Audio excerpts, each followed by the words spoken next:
We'll dive right in.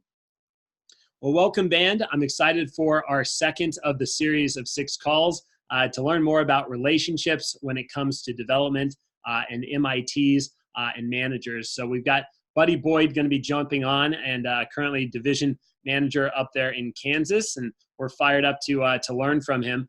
I've grown up in the business with Buddy, so some of you might not know that, but we went head to head for multiple different years of Silver Cups, and it was a lot of fun to be able to see his business thrive and mine as well. And now we're both in a position where we're running divisions. So excited about the season that we're in right now. I think this is one of those times when we transition from, doing a lot of the active recruiting when it comes to getting a lot of new people on the team to really starting to do more of the recruiting when it comes to locking people down for running offices, when it comes to locking staffing down for maybe the spring or next summer.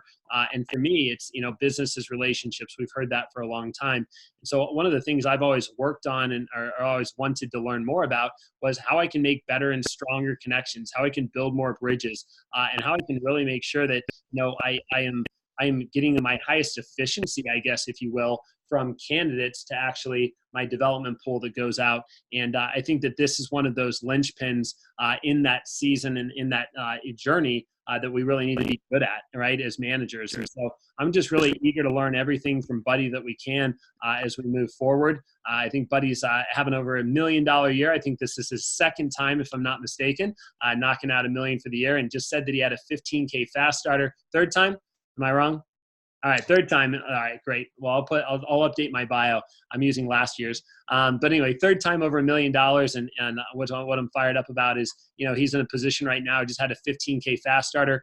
He talked about selling $45,000 in 1 month of November to hit P Banquet, and then this year again, knocking out a massive November, and now only 1,500 away in the very last week. So I'm going to pin your video right now. The floor is yours, sir, and we are all ears before we dive into some Q&A at the end. Go ahead. Cool, thanks. So, the main, when I was asked on what topic to speak on, I was in the zone. So I feel like I spoke out of turn. I was like, oh, I'm great at parent dinners because I had just done one. But then I look back at the past, and it's been definitely something that I would say I have taken from Mike Muriel, and really also taken from Greg Strine in my interactions. Strine is Chicago division manager, and I think they had 38 offices in the division this past summer. And so not all of this content is original, but I have almost been a guinea pig over the last 5 years in terms of being able to test it and utilize it in my upbringing as a DM. And quite honestly, this is probably what's gotten me promoted is my development track record. Every year I've been a DM, I've put out a DM, at least one. And I was running some of the numbers. This content is on the PowerPoint that'll be in the email or whatnot. But I've had 11 DMs and 20 DMs go out from my office. And so, what I found is the two biggest killers of development are DMs themselves. And especially like new ones. Like I have a new DM, or he's in his first full year. He's kind of like a development, anti-development right now because he's very emotional all over the place, and you guys can understand that. But we're kind of working with him, trying to grow him. And then the second thing would be parents. Parents are a killer of development too. And it's harsh to say that, but the reality is, if we can get a parent on our side and have a system for the relationship building throughout the go through college experience with their kid, you have a better chance at putting them out. And so anyways, Muriel said to me, the fastest way to make $10,000 in this business is have dinner with a DM candidate. And obviously there's more to it than that, but he said have dinner with the DM candidate's parents specifically. And we actually ran some stats in our region to find out, how many times or based on how many times you met with the DM candidate's parents, what does that relate to our deployment, right? And it's some interesting stats came from our region after kind of running that research. But I want to kind of start off just by giving you guys some of the basics, and you guys already know this. Many of you guys have developed a lot of great people too. So these are just some of the basics. Generally speaking, you got your stump speech. And you'll have your one-on-one stump speech, you'll have your group stump speech that you give at a team meeting where you're sharing your vision. We always, at our leadership academies, we give why I'm excited to run an office, or DM opportunity stump speech. You guys have that at SC1 and SC2, so all about that, how to really promote it, right? One thing that I do, though, is I really try to, in my key staff, I always try to harp on what the DM opportunity really is. It's an opportunity to grow your leadership skills, to challenge yourself, to build your public speaking, to build your management of yourself, to learn how to manage other people, to have amazing mentorship, and have a lot of personal growth as well. And the reality is, most people your age, meaning, speaking to my 18 to 22-year-olds, most people your age don't get an opportunity to be in a leadership role or experience a lot of these things until much later in life. And so what's cool about Vector is you get an opportunity to experience all that now. And if you experience all that now, what do you think that's going to do for your future? It's going to allow you to be a better leader in the future. It's going to be able to allow you to handle challenges better in the future. You're going to be more regulated. You're going to be a better husband, a better parent, better, whatever. And so that's kind of my stump speech that I deliver over again in every group function, is like just building the value and what the DM opportunity provides. And then you talk about the sexy stuff like the car, the travel bonuses, the flexibility, lifestyle, all that stuff. But really, the stump speech is to create vision. And then the napkin talk. The first step in converting somebody into a DM is that one-on-one conversation. And so, the formula is, if you have 2 DM napkin talks that are really intentional, that's going to usually translate to 1 DM. And that's basically our job, is the napkin talk people, and it's tailored for every person, but it really starts off with, what do you want to do later in life? And then how does Vector fit into that? How does becoming a DM fit into that? And your job is to help them help make Vector fit if they don't see it. So you guys know how to do this. It's like, if you want to be a doctor, do you want to be just a average doctor, or do you want to be like a great doctor? I imagine you want to be a doctor because you want to impact people, right? Or you want to change the world potentially, right? In order to do that, you have to be a great doctor, right? It might even involve you owning your own private practice where you can call the shots and you can really, change medicine the way that you want to, right? So that's generally how people are thinking. They want to be great at whatever they do, generally speaking. So, you probably want to learn how to be great at business. You probably want to learn how to be great at managing yourself, managing others. That's why I think running a DM would be great for you. And I think you'd be a great DM as well, because you have this, and this, right? So is this something you'd consider? And that's kind of the AFTO. That's a lot of times that something that we forget is to AFTO. Is this something you think you consider, right? And then you talk about the sexy stuff. You always build value in like what's in it for them first before you talk about the sexy stuff, which would be like, your names and uses is like, the car, the traveling, the bonus, the flexibility, the lifestyle, the family, the compete, the personal growth, the mentorship, being a professional, influencing people. It's kind of like your names and uses of a demo, right? You kind of have those memorized always. Tony Robbins talks about the 6 human needs, and this is something I'll talk to people about. You got certainty, variety, significance, connection, growth, contribution. Generally speaking, like the first 4, certainty, variety, significance, and connection, those are like personality-based things, and people will find a way to get those things in life. Certainty, variety, significance, connection. But growth and contribution, those are like that's what makes a person feel alive and want to go to work and love what they do and be passionate, right? And so part of my napkin talk is always talking about how I feel like I've grown personally. I get chills just even saying this right now. How I feel like I've grown personally and how I've contributed, right? I've grown by my emotional intelligence, my expanded capacity. I handle adversity in business. I'm more capable to handle adversity in family. And I always spell out to the MIT or the candidates, like, your life is only going to get more complex. Right now, your life is as simple as it'll ever be. And you might feel like you're going through a lot, but it's really only going to get more complex. You're going to might meet a significant other and you guys are going to have challenges, right? You might have a health issue. At some point you might have kids. You know, you're going to have issues with the kids, you know, at different stages of their life. And then your parents are going to get old and you're going to have issues with your family, your extended family, you know, career changes, catastrophes, you know, being a leader, like the world needs leaders now more than ever before. And your family is going to need you to be a leader too. And then the impact, you know, the impact you have on, you know, the future. You know, I love the fact that I get to work with people at a spot in their life where where it's critical. I think 18 to 22 is the most critical juncture. That's like the future. That's the real future. People that are, you know, moldable, that you can really make a difference for. If you look at the rates of depression and anxiety and suicide, like it's all in that age range, you know? And so being able to impact that, you know, that's, I'm like, hey, I feel like I do what a doctor does, what a lawyer does, what a counselor does, what a therapist does, what a coach does. And I just lay it all out for them. Like, I feel like I'm all of this wrapped into one, which is really cool. You give people opportunity, right? You get an opportunity to influence and even save lives, right? You're a positive role model for people who don't have it at home.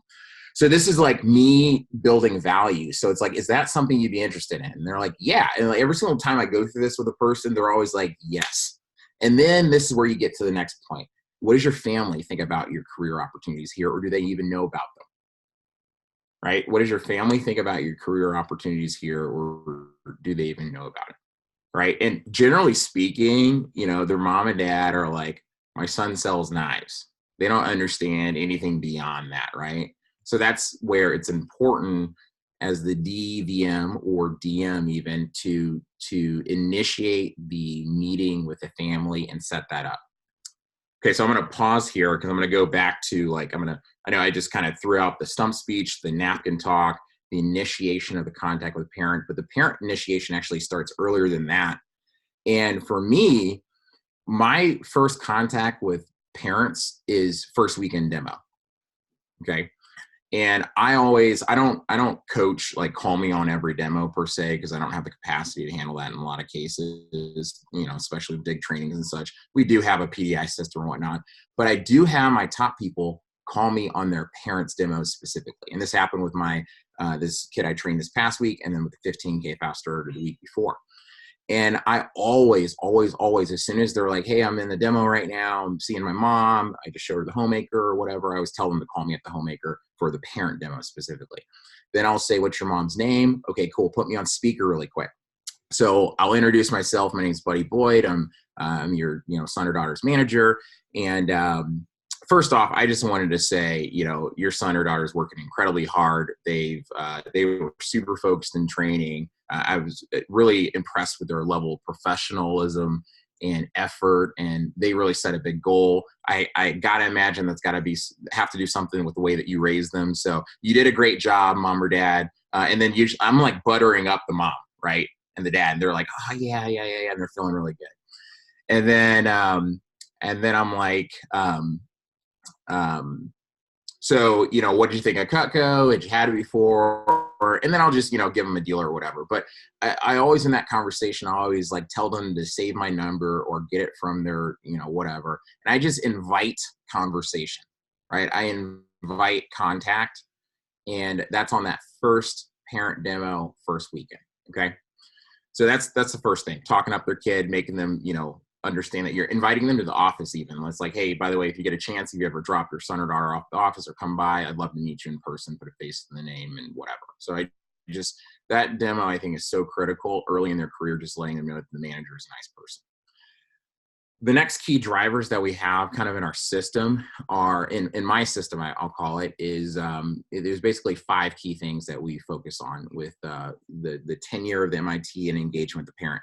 The first thing coming up, I'll just like speak to these as they're about to unfold. So we have our holiday party at our December Leadership Academy, and we invite parents to that.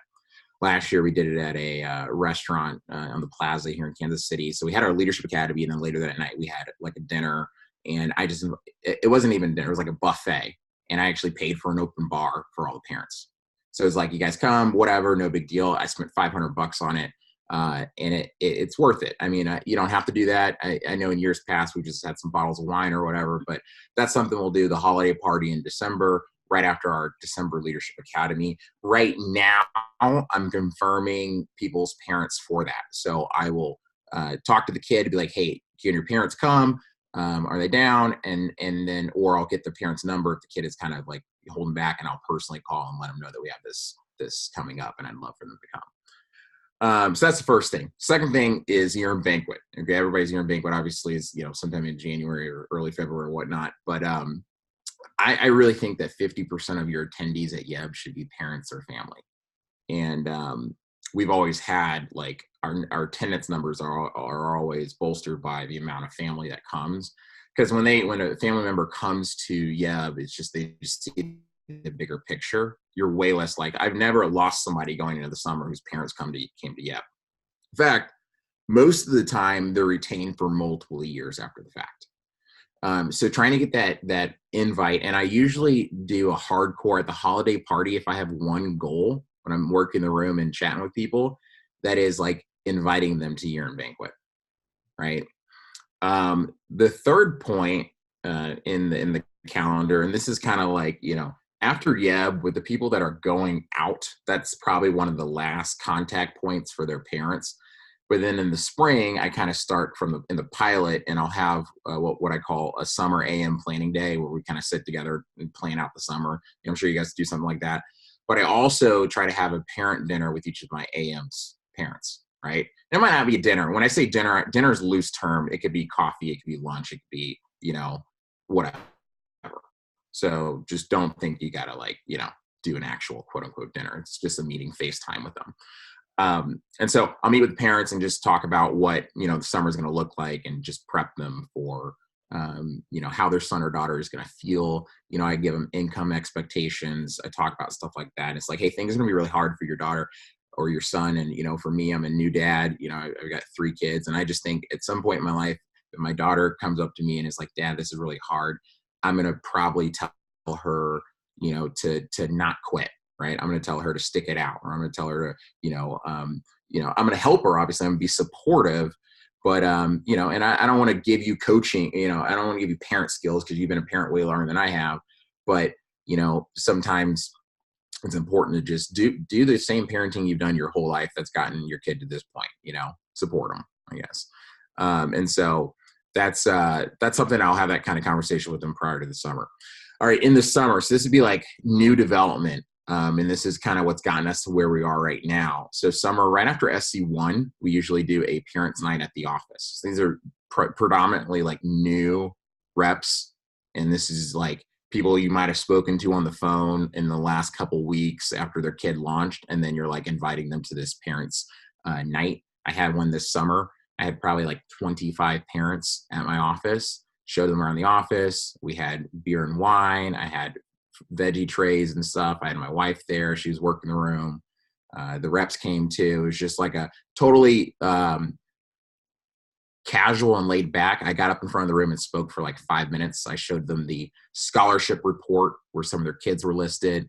I talked about top 25 in the office where some of their kids were listed. And I talked about, I gave a brief Leadership Academy kind of like promotional talk. And then I was just, I gave everybody in that room my business card, all the parents.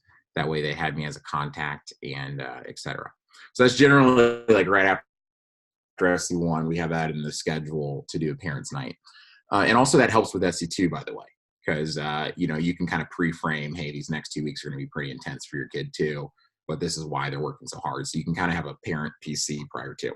And then parent dinner. So this would be after your TLA is formed, and, late August, early September, right?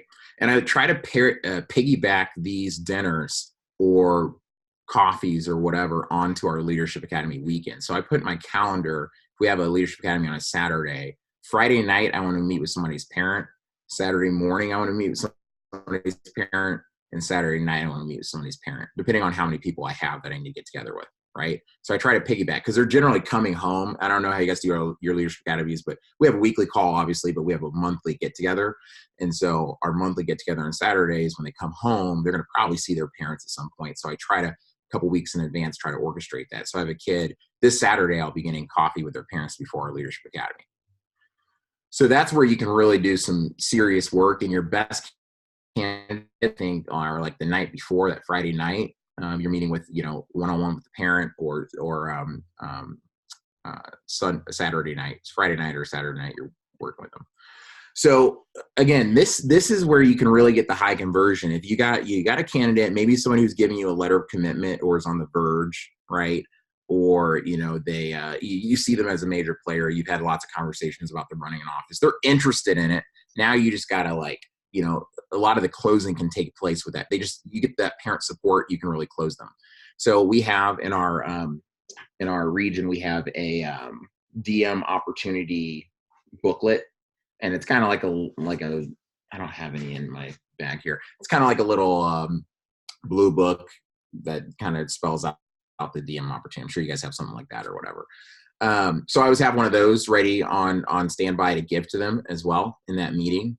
And what we found in our stats regionally is like for parent dinners, it's about a 90% conversion rate when you're meeting with somebody, meeting with their parents and having that dinner in this structured outline, converting them into running an office. And by the way, it's not exclusive to DMs. You could do this with the branch parents too, but especially with DMs, it's critical. Branches maybe not as critical, but I try to do it with my division small enough right now where I got to do it with everybody, and there's 3 people that I still need to meet with their parents. And so that's the case. So the outline, this is kind of the nuts and bolts of the conversation with the parent is when you're sitting down to dinner or whatever, or coffee, it's just explaining why you're meeting with them. So the reason why I'm meeting with you guys is because, my parents had a lot of questions and no one ever met with them. And this is definitely a unique type of a position. So naturally, I want to provide some clarity for you on your son or daughter's opportunity with us. My parents didn't send me to college to sell knives. And I always laugh. I'm like, ha ha ha. And they're like, oh yeah. So hopefully I can give you some clarity on how much more, the next step in the management opportunity is, like the full-time opportunity is with us.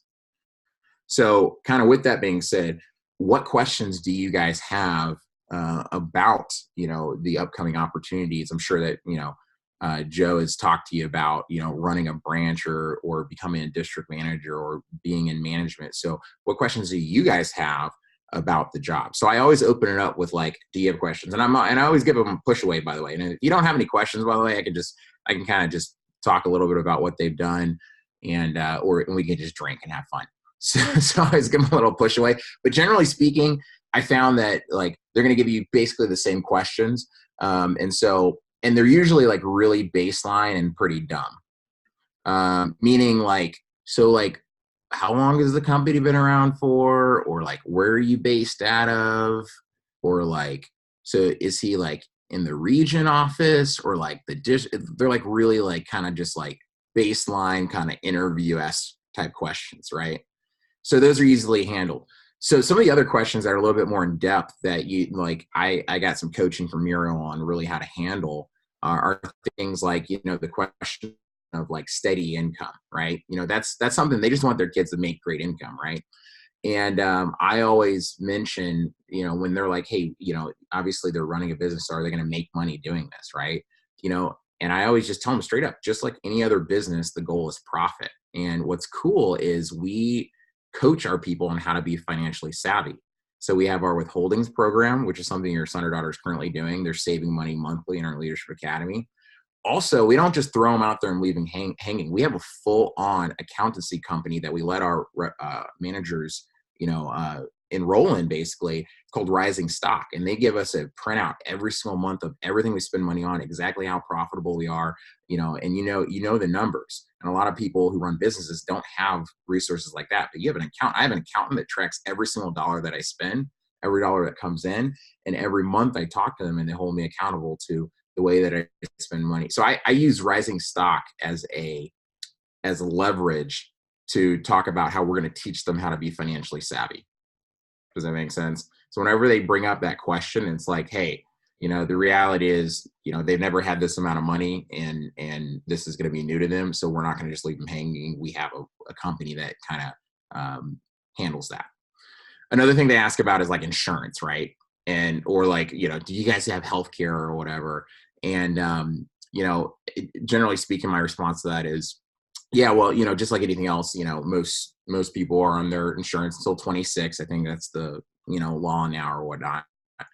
The law of the land right now is basically Obamacare, right? So they just find whatever, I'll usually connect them to a broker. They'll find whatever, healthcare works for them. Usually they're spending a couple $100 a month for healthcare.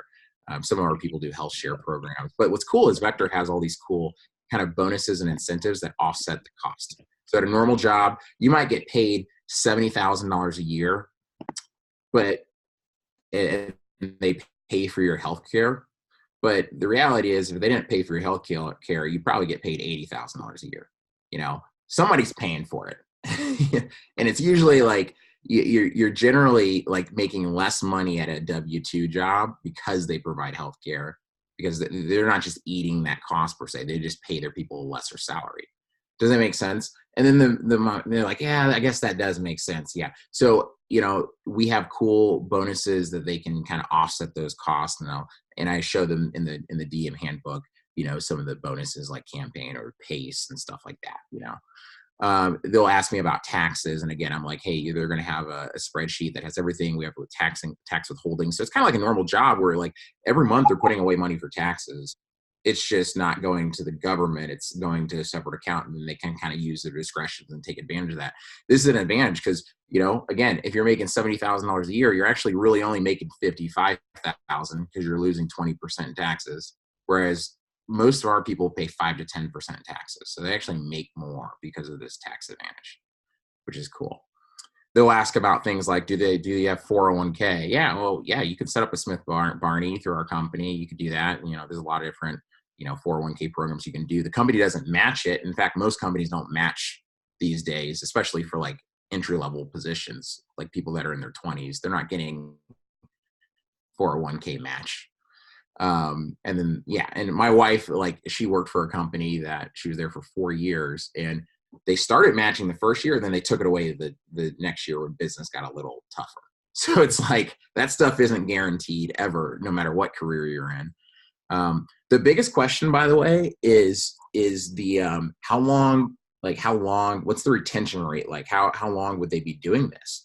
And the answer is pretty simple. I want to be very like candid with them. And it's like, they're going to probably do this job as long as they would do any other job at this age. It's like 1 to 3 years. Now they could definitely, like, I'm an exception. I've been working here for 10 years. I have one friend that's had the same job for 8 years. Other than that, the majority of people my age have had 4 to 5 different roles or work for 4 to 5 different companies in their 20s, right? So I don't expect your son or daughter to work here for 10, 20, 30 years. They could use this as a platform to really hone their skills and take it to the next level, or they could really, move up in our company as a DM or whatnot, right? Another thing that I find is valuable when you're meeting with a parent is teaching them how to explain the job to their friends. So, like most parents, it's like, my son's a doctor. My son is a lawyer. My son is a nurse, or my daughter is a nurse, right? Those are real simple, like, explanations, right? It's hard to explain knife selling to, like, especially if you think about the status quo. If you got a sharp kid whose parents are really well off and successful, how do they explain the job to their successful friends whose son is a lawyer? And then there's, there is that keeping up with the Joneses mentality. And so, I always tell them, hey, if when your friends ask you, like, what does your son or daughter do with their degree? I tell them they are running a business. That's what they're doing. So that's like the simple answer that I give people, is like, they actually own their own business, right? Because this is actually what your son or daughter does. He's going to have an office space. They're going to lease. They're going to place advertising. They're going to do marketing. They're going to recruit. They're going to train. They're going to manage. They're going to develop. They're running a business. They're going to profit. They're going to have losses. That's what they do, right? The knives are just so happen to be the vehicle, right? So I always coach them on that too. And then when I'm meeting with parent, I always talk about my perspective, like what I love about the job. I kind of give them I guess you could call it welcome talk, right? The conversation will generally flow to that, but it's like, I'll give them a little bit of my experience, and then I'll talk about why I think their son or daughter will do well, what I've seen in them that would display some of the common characteristics of our successful people. I would say this is like the power line here. You know, when I was considering, like my senior year of college, I was interviewing around and I was considering what to do with my major and if I wanted to stick with Cutco long term.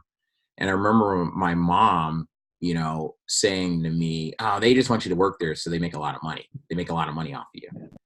And well, no, duh. Like that's kind of what every company wants you to do, you know. And I'm going to be very candid. I'm his boss, and if he does better, I get paid more. Like I get paid to grow sales in our company, and so I'm extremely motivated to make sure he does well. So because of that, like I'm going to have a weekly conference call with him. He's going to be involved in many mentorship programs. I'm not going to. He can call me at any time. I'm going to give him the exact program that's helped me be successful. It's like running a franchise. You know, if you're running McDonald's, you don't just go get Burger King buns. You know, he's going to do the McDonald's buns exactly the way I tell him to. And so, and then obviously he'll be able to kind of, you know, add his personality into it, some of the things that make him good too. But, you know, I'm extremely motivated to make sure he does well, because if he does well, I do better too. It's like a give and take. If I leave him hanging and he struggles, neither one of us are successful, and that actually hurts me more. So, so that's kind of the structure of the conversation, and sometimes it can go different ways. I've had this the very first time I had this conversation was with a DM. It was probably the hardest situation ever, and I think that's what broke the ice for me and gave me a lot of confidence, because it wasn't actually that bad. I had a DM that opened up and then closed, and then was considering open and left the business, and then I re-recruited him back, and he was considering coming back again. And his mom was in healthcare, so she was all about health, and his dad was like a super successful architect. So he had, quote unquote, failed as a DM or failed out, and then I had to close them on like them being okay with him coming back in after him working all during college. So this is like a tough scenario. They were like, I know what he was like, blah blah blah blah blah blah blah. So I did this, and it went so great, right? It was like I totally shifted their perspective on everything, and he reopened. So doing this with somebody who has no like formal like experience of being a DM or be a branch, and it's like a new MIT, it's pretty cut and dry, very simple. And then at the end of the meeting, always inviting them to your year banquet or the next event or whatnot, that they can get involved in.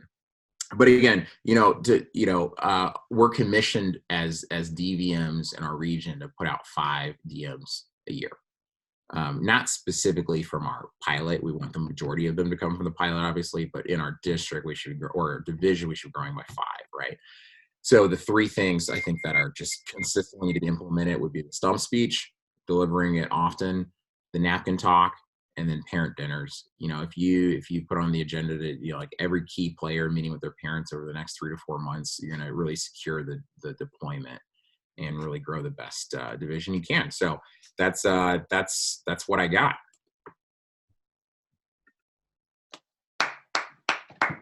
Oh, I have to unmute. Maybe I am unmuted. I don't know. Everybody else should be clapping too. That's great stuff. That was awesome. That was Thank really you very much for walking us through that.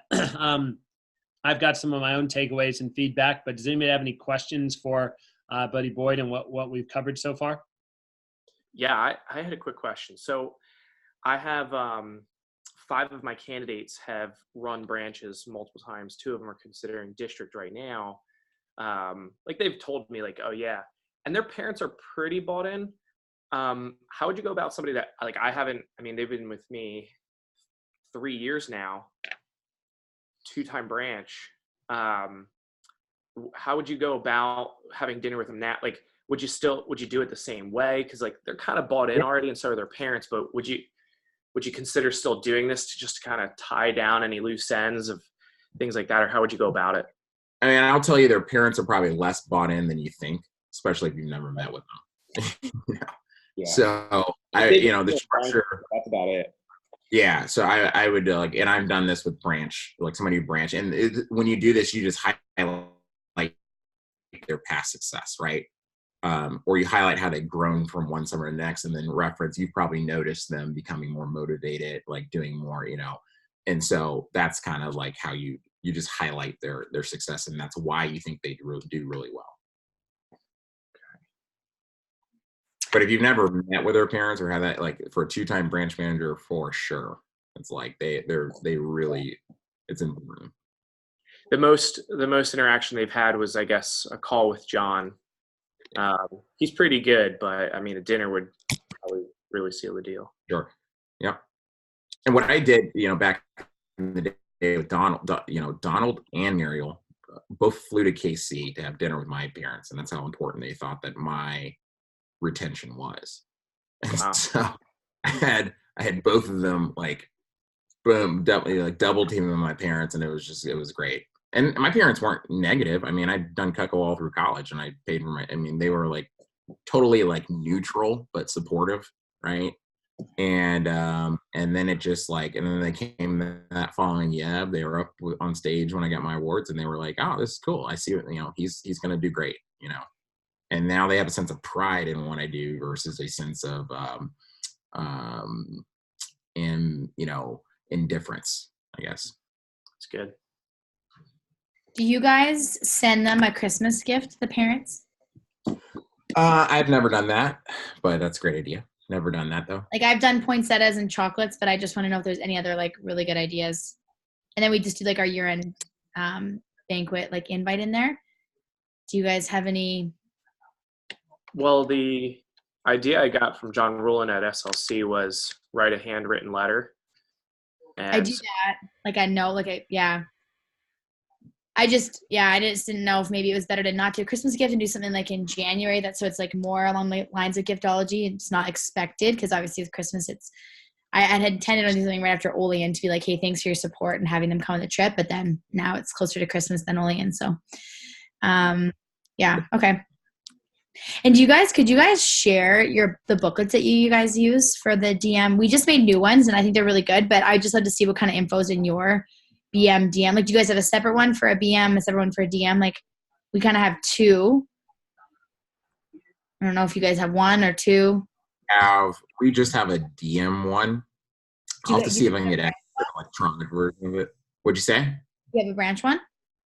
I don't think we have a branch. We definitely don't have a branch one. That's the style of the DM Okay, one. I'll send I know you we guys have ours because it was just done for Olean and it's awesome.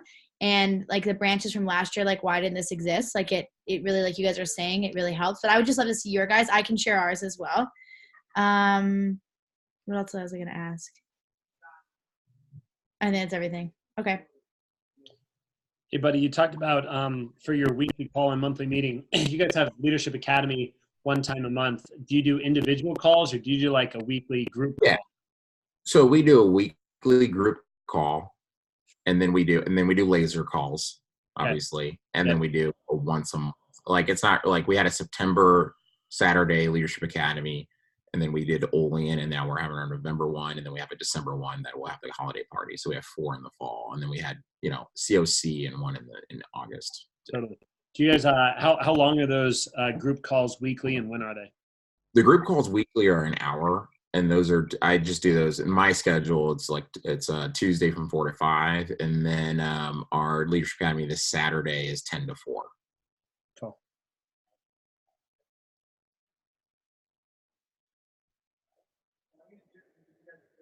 It's great. All right, guys. Well, very good work. Let's give Buddy Boyd a big round of applause one more time. Nice work. We appreciate it. And